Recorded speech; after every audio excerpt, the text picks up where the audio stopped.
राज्याचे उपमुख्यमंत्री एकनाथ शिंदे आज यवतमाळ दौऱ्यावर येणार आहेत।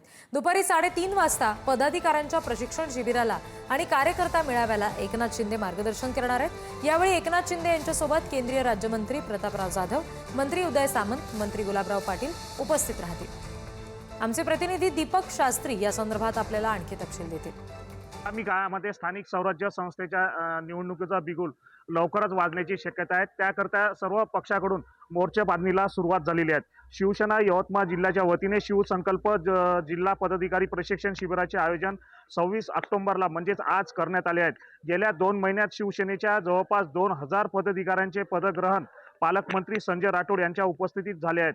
आगामी स्थानिक स्वराज्य संस्था निवडणुकीसाठी या सर्व पदाधिकाऱ्यांना प्रशिक्षण देण्यासाठी या शिबिराचे मुख्य आयोजन करण्यात आले आहे।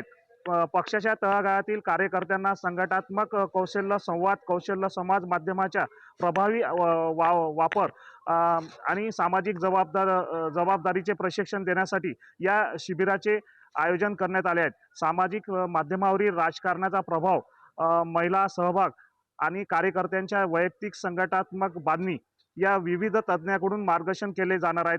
त्याकरता राज्याचे उपमुख्यमंत्री एकनाथजी शिंदे हे आज यवतमाळ दौऱ्यावर येत आहेत। दरम्यान शिवसेनेची ताकद वाढलेल्या मतदारसंघात ते कार्यकर्त्यांचा मेळावा घेत आहेत। यावेळी या प्रशिक्षण शिबिराला केंद्रीय राज्यमंत्री प्रतापराव जाधव, मंत्री उदय सामंत, मंत्री गुलाबराव पाटील यांची प्रामुख्याने या ठिकाणी उपस्थिती राहणार आहे। त्याकरता आज संपूर्ण ही तयारी सुरू आहे। दीपक शास्त्री, पुढारी न्यूज, यवतमाळ।